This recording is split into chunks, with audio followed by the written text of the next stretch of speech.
Welcome back students. Today we are going to complete our remaining part of our lesson, his first flight. In the two lectures we have learned that the story of a young seagull.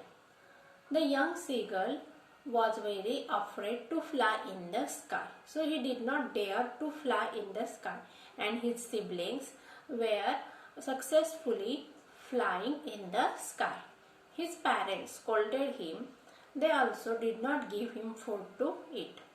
After the 24 hours, he was very hungry. None of the member of his family paid attention towards him, but his mother only paid attention to him, and she showed a piece of a fish to him. And after looking at the piece of the fish, he understand his hunger very bitterly, and he takes a fly in the sky. There the fear overcomes the hunger, means hunger overcomes the fear. He was flying successfully in the sky, and his parents also show his siblings also show appreciation for his flying in the sky. Okay, बघा विद्यार्थ्यांनो, आपण मागच्या 2 लेक्चरमध्ये बघितलेलं होतं की ही story आहे एका समुद्र पक्ष्याची की जो हवेमध्ये उडण्यासाठी घाबरत असतो. कारण का, त्याच्या मनात भीती बसलेली आहे की आपण हवेमध्ये उडू शकत नाही, आपण हवेत उडायला लागल्यानंतर आपण खाली पडून जाऊ, अशी भीती त्याच्या मनात बसलेली असल्यामुळे तो हवेमध्ये उड्डाण घेत नाही. त्याचे आई वडील त्याला रागवतात, त्याला भुकेलं ठेवतात, त्याच्याशी कोणी बोलत नाही, पण या गोष्टींचा त्याच्यावर कुठल्याही प्रकारे परिणाम होत नाही. तो काय करतो बघा, त्याचे जे लहान बहीण भाऊ असतात ते हवेमध्ये उड्डाण घेत असतात आणि ते छानपैकी हवेमध्ये उडायला पण शिकलेले असतात आणि पॅरेंट्स मग त्यांना छान शिकवत असतात. पण या ठिकाणी हा जो सिबलिंग आहे, यंग सी बर्ड आहे, सीगल आहे, तो अजिबात त्या ठिकाणी कुठल्याही प्रकारे लक्ष देत नाही. मग त्याला शेवटी आई वडील शेवटचं अस्त्र बाहेर काढतात की त्याला भुकेलं ठेवतात. त्याला भुकेलं ठेवल्यामुळे काय होते बघा, मग त्याच्याकडे कोणीही लक्ष देत नाही आणि भुकेमुळे त्याला आता अजिबात भूक त्याला सहन होत नसते.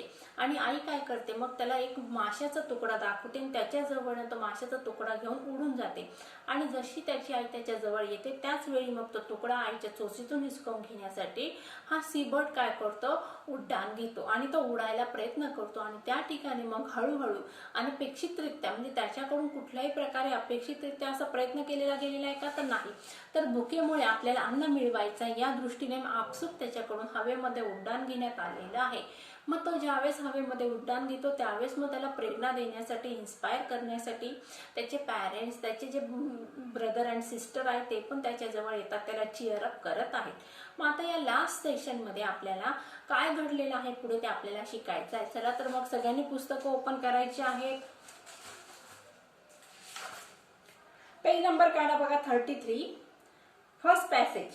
Then he completely forgot that he had not always been able to fly and commanded himself to dive and soar and curve and shrieking shrilly. बघा आता या ठिकाणी काय सांगितलेलं आहे, then he completely forgot that. तो पूर्णतः विसरून गेला. कम्प्लिटली म्हणजे का, पूर्णतः म्हणजे ते डोक्यातून निघून गेलेला आहे. कुठली गोष्ट निघून गेली, that he had not always been able to fly, की त्याला उडताच येत नव्हतं, ही गोष्ट तो पूर्णतः विसरून गेलेला आहे. अँड कमांडेड हिमसेल्फ, आणि त्याने काय केलेलं, कमांडेड हिमसेल्फ म्हणजे काय, त्याने स्वतःला आज्ञा दिली असं नाही, तर स्वतः त्याने काय केलेलं आहे या ठिकाणी, हिमसेल्फ टू डाईव्ह, त्याने आकाशामध्ये भरारी घेतलेली आहे. उंच असं उड्डाण घेतलं आणि कर म्हणजे काय, वेडे वाकडं, म्हणजे या ठिकाणी त्याने उंच अशा आकाशामध्ये मनसोक्त असं उड्डाण घेतलेलं आहे. अँड श्रिंकिंग म्हणजे काय बघा या ठिकाणी, मेकिंग अ लाऊड क्राय, आणि हवेमध्ये उड्डाण घेत असताना त्याने काय केलेलं आहे, आनंदाने या ठिकाणी बघा, ज्याप्रमाणे एखाद्या बालकाला, लहान मूल जे असतं त्याला एखादी गोष्ट जमायला लागली ते टाळ्या वाजवतो, जोरात आरोळ्या मारत असतं, मग या ठिकाणी हा यंग सेगल जो आहे हवेमध्ये या ठिकाणी तो छान असं उड्डाण घेत आहे आणि आपला आनंद साजरा करण्यासाठी तो कर्कश अशा आवाजामध्ये आवाज काढत आहे. कशासाठी, to celebrate his happiness. Okay, आता या ठिकाणी बघा then he completely forgot that. या ठिकाणी हे जे वाक्य आहे यातला क्लॉज कुठला आहे? मग नाउन क्लॉज आहे. What he completely forgot? आपलं उत्तर काय आलं? He had not always been able to fly. मग हा कुठला क्लॉज झालेला आहे? नाउन क्लॉज आहे. सगळ्यांनी त्या ठिकाणी लिहून घ्यायचं आहे. क्लॉज कुठला आहे? नाउन क्लॉज आहे. सेकंड पॅसेज बघूया त्याच्या खालचा. He was near the sea now.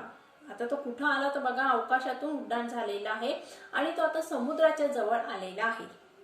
Flying straight over it.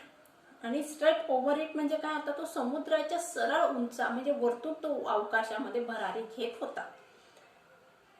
Facing straight out over the ocean. आणि या ठिकाणी त्या अथांग अशा समुद्राला बघून त्याच्या मनात जी भीती निर्माण झाली होती, निळं निळं असं आकाश बघून त्याला हवेमध्ये उडण्याची भीती होती, ती संपूर्ण भीती या ठिकाणी गळून पडलेली आहे किंवा भीती गायब झालेली आहे.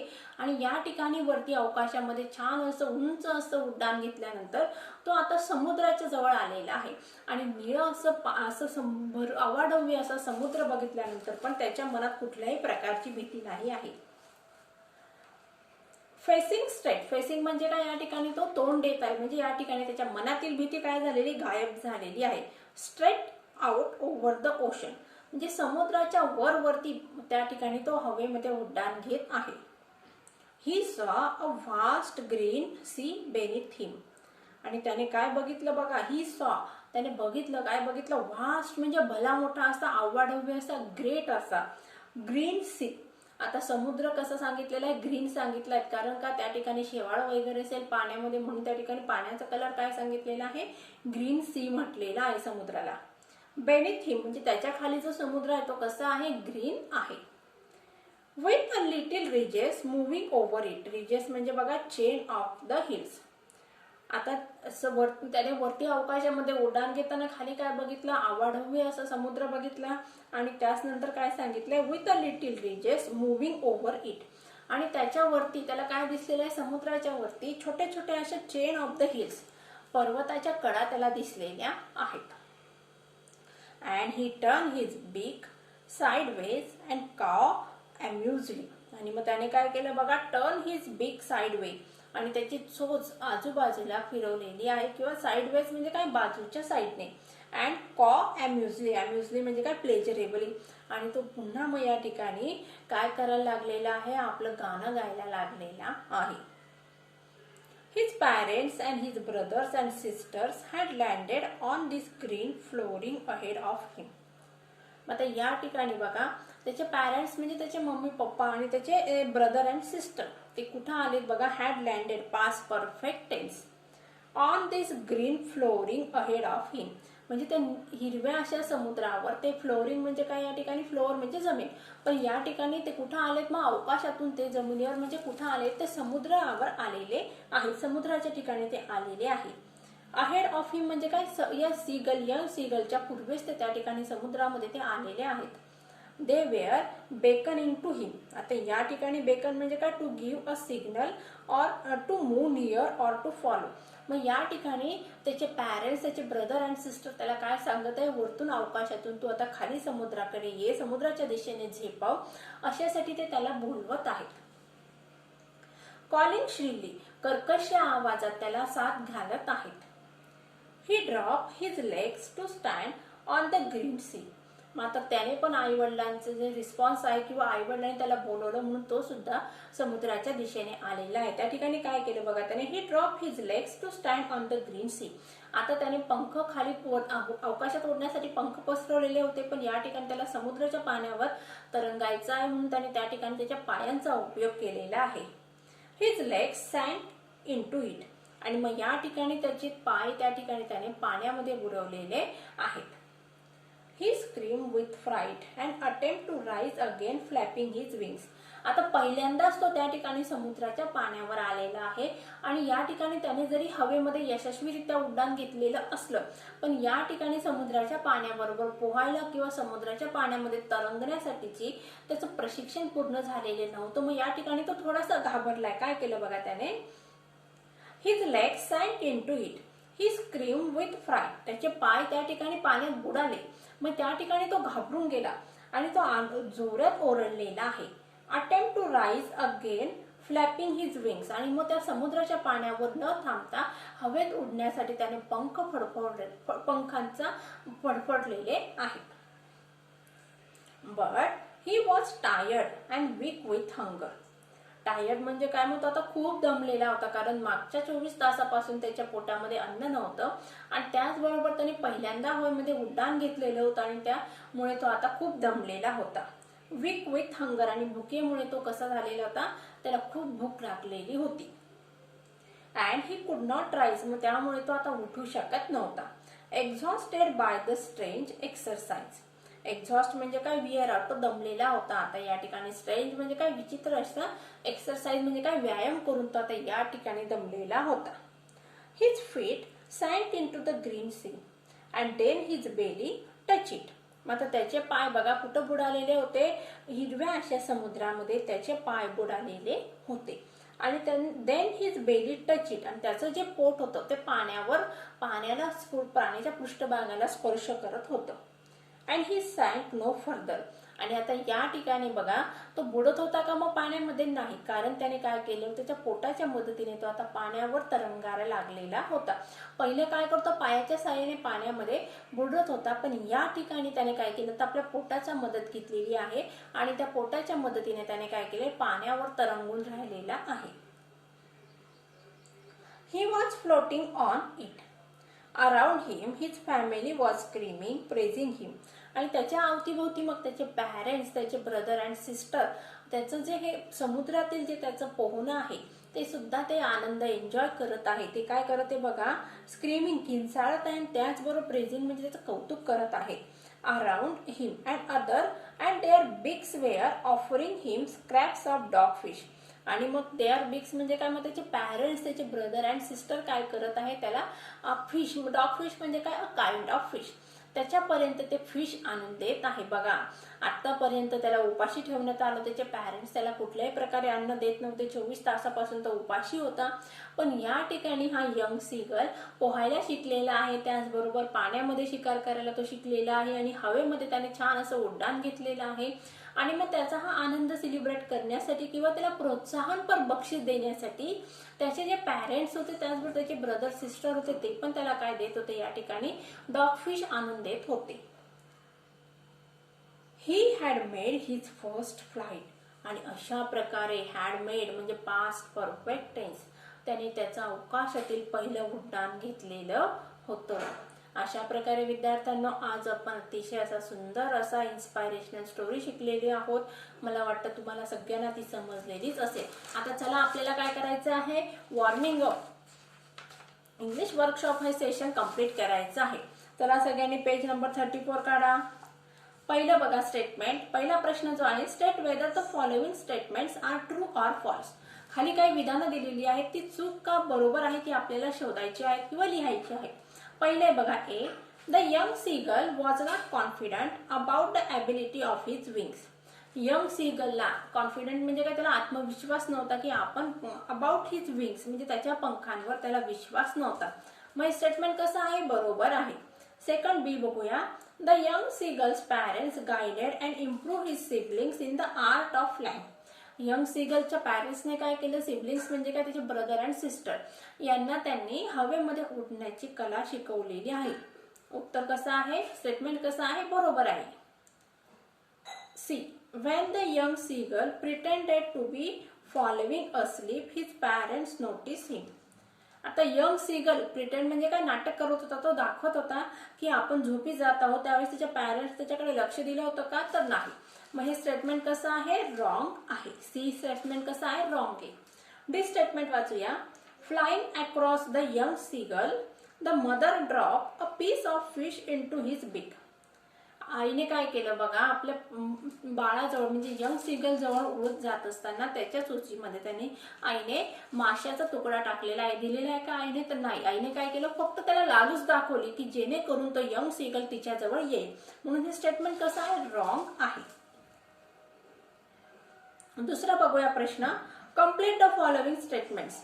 विद्यार्थ्यांना बघा, या ठिकाणी तुम्हाला प्रश्नपत्रिकेमध्ये असा प्रश्न विचारला जात असतो, वाक्य दिलेली असतात, इनकम्प्लीट सेंटेन्सेस असतात ती, आणि ती तुम्हाला पॅसेजच्या मदतीने काय करायची असतात, कंप्लीट करायची असतात. बघूया मग पहिलं स्टेटमेंट काय आहे. The seagull is afraid to fly because. आता सीगल का बरं अफ्रेड करत होता. अफ्रेड म्हणजे घाबरत होता. कारण because he feel that his wings would not support him. काय येणार त्या ठिकाणी मग. Because he feels that his wings would not support him. Second statement काय बघा. Young birds are afraid to make their first flight because they think that their wings did not support and they could not able to fly in the sky. Okay, लिहिलं तर उत्तर. They think that their wings did not support them and they are not able to fly in the sky. तिसरं statement बघूया. Human beings find it difficult to face great challenges because they are afraid of failure. Okay, लिहा उत्तर त्या ठिकाणी. they are afraid of failure. आता तिसरा जो प्रश्न आहे या ठिकाणी तुम्हाला काही शब्द दिलेले आहेत. त्या शब्दांचे अर्थ मी तुम्हाला लेसन शिकवत असताना समजावून सांगितलेली आहेत. मग ही शब्दांच्या अर्थानुसार तुम्हाला वाक्यात ती वापरायची आहेत. हा प्रश्न मी तुम्हाला तुमच्या होमवर्कसाठी देणार आहे. आता चौथा प्रश्न बघायचा आपल्याला. Read the following words carefully and fill in the blanks by chasing appropriate words given in the brackets. म्हणजे खाली आपल्याला काही स्टेटमेंट दिलेले आहेत. इनकम्प्लीट सेंटेन्सेस आहेत आणि त्यासाठी काही ऑप्शन दिलेले आहेत. त्या ऑप्शन मधून आपल्याला प्रॉपर ऑप्शन चूज करून वाक्य कंप्लीट करायचे आहेत. चला मी पहिलं स्टेटमेंट वाचते. सगळ्यांनी उत्तर लिहून घ्यायचं आहे. Arun is full of cowardice. काय लिहायचं त्या ठिकाणी. कॉवर्डाइज लिहिलं सगळ्यांनी. लास्ट आहे बघा. 1 2 3 4 5 6 7 8 नंबरचा आहे कॉवर्डाइज. The violin played very shrilly and merrily. चौथ्या नंबरचं उत्तर आहे बघा. श्रीली. सापडलं सगळ्यांना. तिथे तुम्ही नंबर पण टाकू शकता. See. Ravi said, are you really afraid of the dark? काय त्याचं उत्तर बघा. पहिलं जे आहे अफ्रेड.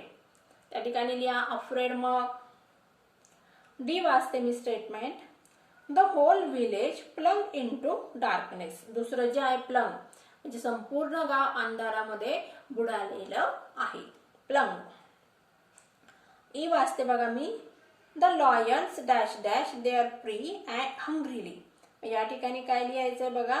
डेव्हियर्ड म्हणजे त्याने अधाशीपणे आपली शिकार खाल्ली. एफ स्टेटमेंट वाचते बघा. He dash dash through the report. त्या ठिकाणी लिहा बघा मग skim. SKIMMED. G. 1 by 1 the stars appeared in the sky. आता जे उरलं आहे ते याचं उत्तर येणार. त्याचं उत्तर आहे appear. ओके. आता पाचवा आणि सहावा आहे प्रश्न आपल्याला रायटिंग स्किलच्या माध्यमातून आहे. मग हा प्रश्न मी तुम्हाला पहिले पण सांगितलेलं होतं की ज्यावेळेस आपण रायटिंग स्किल शिकणार आहोत त्यावेळेस आपण असे प्रश्न कसे सोडवायचे ते बघायचे आपल्याला. आता आपल्याला लँग्वेज स्टडीकडे वळायचं आहे. अतिशय महत्वाचा भाग आहे या ठिकाणी. बघा विद्यार्थ्यांनो, लँग्वेज स्टडीमध्ये आपल्याला 2 प्रकार दिलेत. मी समजावून सांगणार आहे तुम्हाला. पहिले मी वाचते आणि नंतर तुम्हाला मग बोर्डवर समजावून सांगणार आहे. बघा. There are words that have the same pronunciation but differ in spellings. They are called homophones. For example, fair, fair, no, no. आता या ठिकाणी बघा होमोफोन्स आणि होमोग्राफ्स हे 2 शब्द आपल्याला शिकायचे आहेत. कुठले शब्द शिकायचे आहेत. Homophones and homographs. आता होमोफोन्स मध्ये काय असतं आणि होमोग्राफ्स मध्ये काय असतं आणि होमोनिम्स मध्ये काय असतं ते मी तुम्हाला समजावून सांगणार आहे. आता सगळ्यांनी नीट लक्ष द्यायचंय. बघा विद्यार्थ्यांनो, होमोफोन्स सगळ्यात पहिले आपल्याला बघायचं आहे. होमोफोन्स. आता तुम्ही म्हणणार मॅडम हे होमोफोन्स म्हणजे काय. तर मी आता तुम्हाला 2 मिनिटात क्लिअर करते. आता असे काही शब्द असतात बघा विद्यार्थ्यांनो की ज्यांचं प्रोनाउन्सिएशन सेम असतं आणि स्पेलिंग पण वेगळं असतं आणि मीनिंग पण वेगळं असतं. प्रोनाउन्सिएशन काय फक्त सेम, स्पेलिंग वेगळं, मीनिंग वेगळं. अशा शब्दांना काय म्हणायचं मग होमोफोन्स. फॉर एक्झाम्पल बघूया आपण. सन आणि सन. आता हे 2 शब्द आहेत बघा. सन आणि सन. आता यांचं प्रोनाउन्सिएशन कसं आहे दोघांचं सेम. या ठिकाणी मी शॉर्ट मध्ये लिहिते प्रोनाउन्सिएशन, स्पेलिंग आणि मीनिंग. मग आता या 3 गोष्टीपैकी कुठली गोष्ट सेम आहे फक्त प्रोनाउन्सिएशन. स्पेलिंग कसं आहे डिफरंट आहे, मीनिंग कसं आहे डिफरंट आहे. Okay, pronunciation is only same, son and sun. Spelling कसं आहे डिफरंट आहे, मीनिंग कसं आहे डिफरंट आहे. सन म्हणजे सूर्य, सन म्हणजे मुलगा. मग या अशा शब्दांना काय म्हणायचं? The pairs of these words are called as the homophones. Means the words which spelling is different, their meaning is different, but pronunciation is same. Such kinds of words are called as the homophones.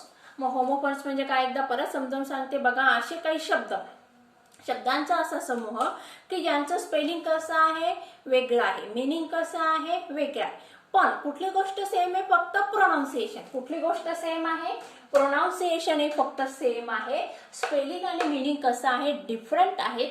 अशा शब्दांना काय म्हणायचं मग homophones. आलं लक्षात? Homophones म्हणजे काय? ज्यांचं स्पेलिंग वेगळं आहे, मीनिंग वेगळं आहे, परंतु प्रोनाउन्सिएशन सेम आहे, अशा शब्दांना काय म्हणायचं मग होमोफोन्स. इथपर्यंत लक्षात आलं. आता दुसरं बघायचं आपल्याला या ठिकाणी बघा. दुसरा प्रकारे बघा या ठिकाणी होमोग्राफ.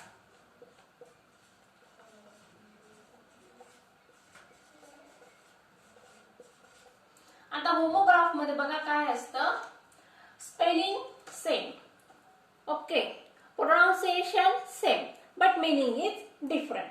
आले लक्षात? आता या ठिकाणी बघा एक शब्द दिलाय बघा या ठिकाणी वॉच अँड वॉच.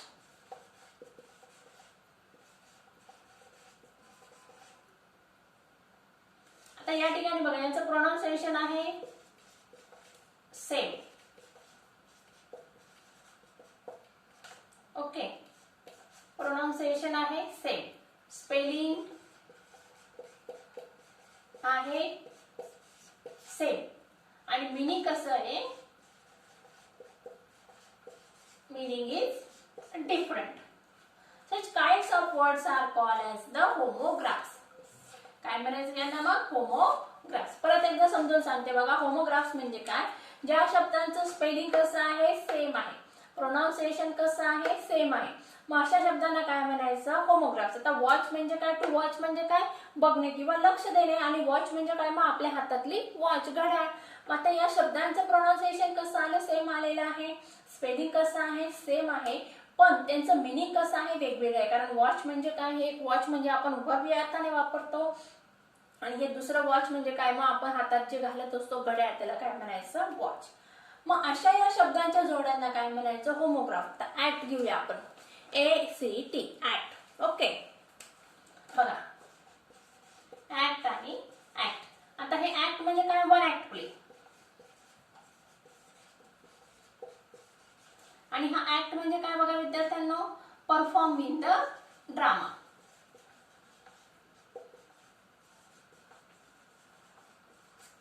आलं का लक्षात तुम्हाला? बघा आता या ठिकाणी ACT ऍक्ट या दोघं शब्दांचं प्रोनाउन्सिएशन कसं आहे सेम आहे, स्पेलिंग कसं आहे सेम आहे, पण त्यांचं मीनिंग कसं आहे डिफरंट आहे. मग अशा या शब्दांना काय म्हणायचं होमोग्राफ्स असं म्हणायचं. मग होमोफोन्स म्हणजे काय? असे शब्द की ज्यांचं स्पेलिंग कसं आहे वेगळं आहे, मीनिंग वेगळं आहे, आणि प्रोनाउन्सिएशन कसं आहे सेम आहे, अशा शब्दांना म्हणायचं होमोफोन्स. पण होमोग्राफ्स म्हणजे काय? मग असे शब्द की ज्यांचं pronunciation is same, their spelling is same, but their meaning is different. Such kinds of the words are called as the homographs. Okay समजलं इथपर्यंत? होमोफोन्स म्हणजे काय आणि होमोग्राफ्स परत एकदा सांगते. शब्द की ज्यांचं pronunciation same, meaning different, spelling different, अशा शब्दांना म्हणायचं होमोफोन्स. होमोग्राफ्स म्हणजे काय? ज्यांचं स्पेलिंग सेम, मीनिंग वेगळं, प्रोनाउन्सिएशन सेम, अशा शब्दांना म्हणायचं होमोग्राफ्स. मग आता होमोनिम्स म्हणजे काय बघा. मग आता या दोघांचं कॉम्बिनेशन होमोफोन्स आणि homographs is equal to homonyms.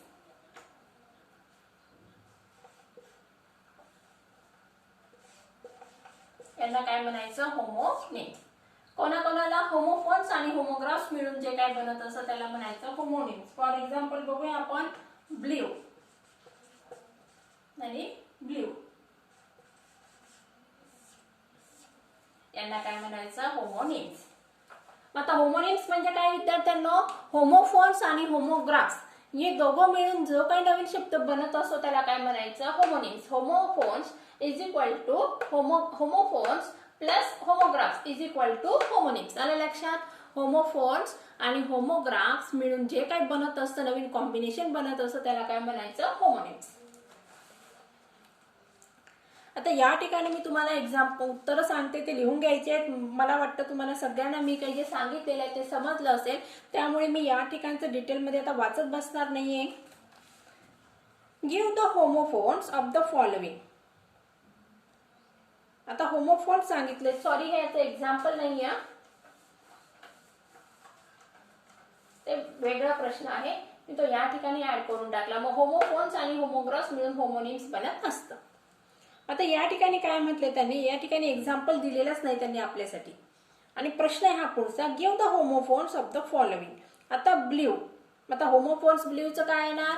BLUE, BLEW लिहा त्या ठिकाणी, BLEW.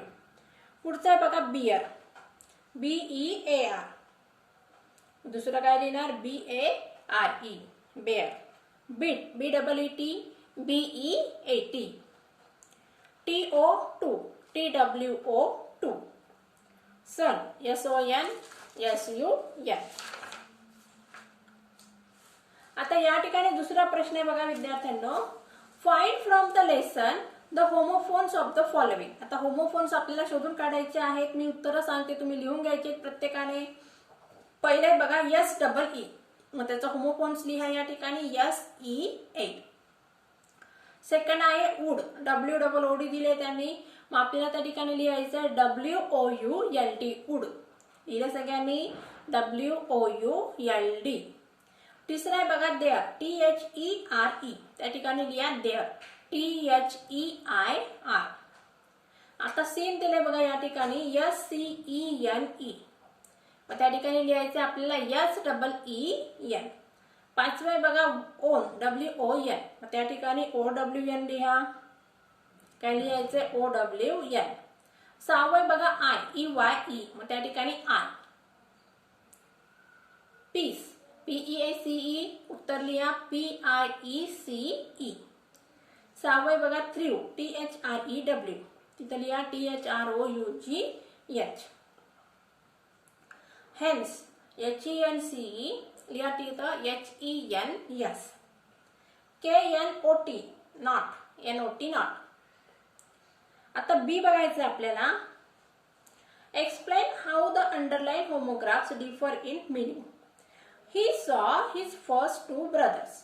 आता या ठिकाणी दोन वाक्य, एकाच एक्झाम्पल मध्ये आपल्याला दोन वाक्य दिलेले आहेत आणि त्यांचं वेगळं मीनिंग कसं आहे ते आपल्याला या ठिकाणी सांगायचं आहे. आता पहिलं वाक्य बघा, he saw his two brothers, त्याने त्याच्या दोघं भावांना बघितलं. मग टू सॉ म्हणजे काय? It is the past tense of the see, to see. To saw is the past tense of the to see. See म्हणजे काय? मग पाहणे. समजते काय सगळ्यांना? बघा, to saw is the past tense of the to see, आणि see म्हणजे काय? पाहणे. आणि दुसरा शब्द आहे बघा, दुसरं जे स्टेटमेंट आहे पहिल्यातलं B, the woodcutter cut the wicked branch with the sharp saw. मग या ठिकाणी वुडकटरने काय केलेलं आहे? आपल्या ब्रांचेस, झाडाच्या ब्रांचेस तोडल्या. कशाने? आता सॉ म्हणजे काय? या ठिकाणी असं अस्त्र किंवा शस्त्र आहे की ज्याच्या साह्याने झाडाच्या फांद्या कापल्या जात असतात. आलं लक्षात? मग पहिलं सॉ म्हणजे काय? बघणे, past tense of the see, आणि सॉ म्हणजे काय? करवत. आलं लक्षात विद्यार्थ्यांनो? मग अशा शब्दांना की या ठिकाणी बघा स्पेलिंग कसं आहे? सॉचं सेम आहे, प्रोनाउन्सिएशन कसं आहे? सेम आहे, पण त्याचं मीनिंग कसं आहे? डिफरंट. म्हणून यांना काय म्हणायचंय? होमोग्राफ्स. ओके. आता वरचं जे होतं ते होमोफोन्सचं होतं, ज्या ठिकाणी स्पेलिंग कसं होतं? वेगळं होतं, मीनिंग वेगळं होतं, फक्त काय सेम होतं? प्रोनाउन्सिएशन सेम होतं. दुसरं बघूया आपण. दुसऱ्यातलं ए वाचते मी, the bird injured his wings. या ठिकाणी विंग्स म्हणजे काय? Part of the body of the bird, पंख किंवा फेदर्स म्हणूया आपण त्या ठिकाणी. फेदर्स, विंग्स म्हणजे काय? मग फेदर्स. लिहिलं त्या ठिकाणी सगळ्यांनी? मग त्यातलं बी वाचते बघा मी, he lives in the sea wing of the building. मग तो सी विंग मध्ये राहत होता. मग या ठिकाणी विंग म्हणजे काय? Part of the building or a society. आता या ठिकाणी विंग म्हणजे काय? मग पार्ट ऑफ द सोसायटी. आता मोठमोठ्या ज्या सोसायटीज असतात त्या ठिकाणी बिल्डिंग्स असतात, त्या ठिकाणी A wing, B wing, C wing, D wing अशी नावं दिलेली असतात. मग या ठिकाणी पहिल्या वाक्यात विंग म्हणजे काय, मग पक्षाचं पंख, आणि दुसरा विंग म्हणजे काय, मग part of the building or a big society. तिसरं म्हटलं, पहिलं वाचते बघा मी ए.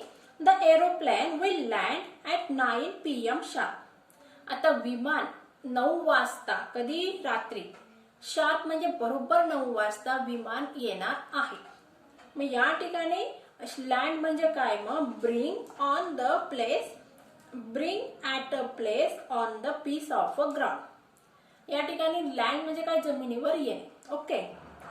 मग आता दुसरं जे आहे, he owns 10 acres of land.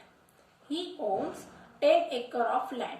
आता एकर म्हणजे काय, मग या ठिकाणी बघा, एकर ऑफ लँड, लँड म्हणजे काय, जमीन. मग या ठिकाणी लँडचा अर्थ काय घ्यायचा आपल्याला, जमीन. म्हणजे त्याच्याकडे किती, 10 एकर अशी जमीन त्याने जिंकलेली होती.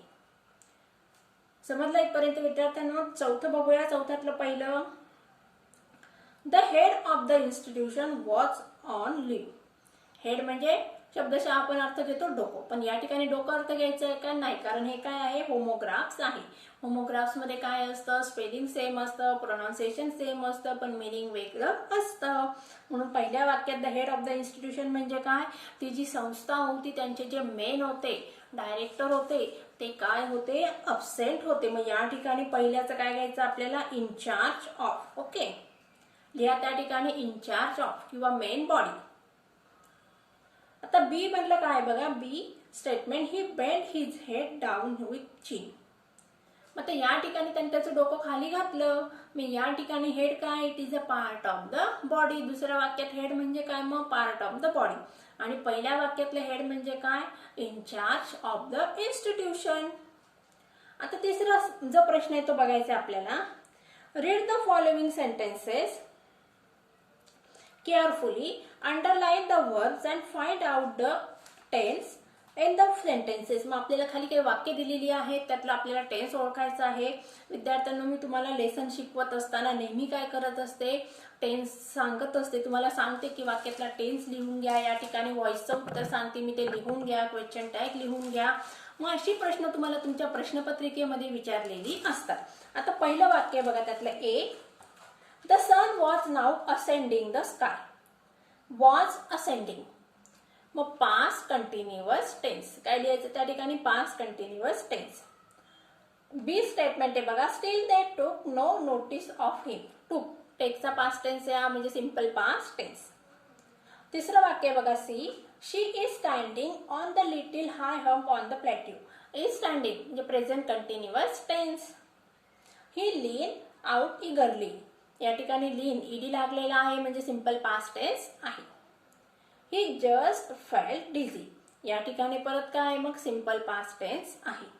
आता ॲडवर्बची माहिती आपल्याला पुढच्या चॅप्टर मध्ये दिलेली आहे. आता ॲडवर्ब म्हणजे काय, व्हर्ब बद्दल अधिक माहिती सांगणारा शब्द, त्याला काय म्हणतो आपण, ॲडवर्ब. बघूया काय दिले या ठिकाणी. An adverb is a word that tells us something more about a verb, an adjective or another adverb. म्हणजे ॲडवर्ब असा शब्द आहे की जो आपल्याला दुसऱ्या वर्ब बद्दल किंवा ॲडजेक्टिव्ह बद्दल किंवा ॲडवर्ब बद्दल माहिती सांगत असतो. About a verb. मग आता वर्ब बद्दल कशी माहिती सांगतो बघा, ही रन फास्ट. तो कसा धावला, वेगाने धावला. The girl sang sweetly. ती कशी गाते, सॅंग हा काय वर्ब आहे वाक्यातला. मग मुलगी कशी सॅंग करत आहे, स्वीटली. म्हणून या ठिकाणी ॲडवर्ब काय आहे, स्वीटली. म्हणजे वर्ब बद्दल माहिती सांगणारा शब्द ॲडवर्ब. मग या ठिकाणी स्वीटली आणि फास्ट एक आहेत, ॲडवर्ब आहेत. आता बघूया अबाउट अँड ॲडजेक्टिव्ह. मग आता ॲडजेक्टिव्ह बद्दल कशी माहिती सांगतो ॲडवर्ब बघूया आपल्याला. दिस चेन इज व्हेरी स्टर्डी. आता ही चेन कशी आहे, स्टर्डी आहे. मग चेन आहे. आता चेन हे काय आहे, नाऊन आहे. पण हे नाऊन काय आहे बघा, व्हेरी व्हेरी स्टर्डी. मग स्टर्डी हे या ठिकाणी काय आहे बघा. आता या ठिकाणी व्हेरी हे काय आहे, मग ॲडजेक्टिव्ह आहे. त्याच्याबद्दलची अधिक माहिती सांगण्यात आलेली आहे. The tea is too hot. चहा खूप गरम आहे. मग टू हे काय आहे, ॲडजेक्टिव्ह बद्दल हे काय या ठिकाणी माहिती सांगण्यात आलेली आहे. About another adverb. He should run very fast. आता या ठिकाणी बघूया आपल्याला about a phrase or a sentence. Unfortunately, your answer is incorrect. Adverb gives us more information about the place. Go there, come in. Adverb आपल्याला place बद्दल information सांगत असतं. म्हणजे ऍडवर्ब काय करत असतं, वर्ब बद्दल, ऍडजेक्टिव्ह बद्दल माहिती सांगत असतं. मग आता या ठिकाणी ऍडवर्ब अजून काय करत बघा, आपल्याला प्लेस बद्दल पण माहिती सांगत असतं. Time, for example, I will do my homework tomorrow. I need a pencil now. तर मॅनर म्हणजे काय, पद्धत. रीड स्लोली, राईट वेल. कशा पद्धतीने करायचं, चांगल्या पद्धतीने लिहायचं, हळू वाचायचं आहे. डिग्री म्हणजे कुठल्या डिग्री आपण शिकणार आहोत. तर या ठिकाणी आपल्याला ऍडवर्ब काय करत असतं त्याची संपूर्ण इन्फॉर्मेशन या पॅसेजमध्ये देण्यात आलेली आहे. आता पुढचा जो पॅसेज आहे बघा विद्यार्थ्यांना, या ठिकाणी पॅसिव्ह व्हॉइस. आता आपण ज्यावेळेस ग्रामरचं सेक्शन सुरू करणार आहोत त्या ठिकाणी मी तुम्हाला ऍक्टिव्ह व्हॉइस आणि पॅसिव्ह व्हॉइस याबद्दल डिटेलमध्ये इन्फॉर्मेशन देणार आहे. आपण त्या ठिकाणी ग्रामरच्या सेक्शनमध्ये शिकणार आहोत. त्यामुळे हा जो चॅप्टर आहे यातला मी या ठिकाणी तुम्हाला आता शिकवत नाही आहे, कारण तो आपल्याला ग्रामर सेक्शनमध्ये कम्प्लीट करायचा आहे. बरं, मग विद्यार्थ्यांनो, आजचा लेसन आणि वर्कशॉप तुम्हाला सगळं समजलं असेल अशी मी आशा करते. सगळ्यांनी आता पुढच्या लेसनचं प्रिपरेशन करायचं आहे. So take care and good bye.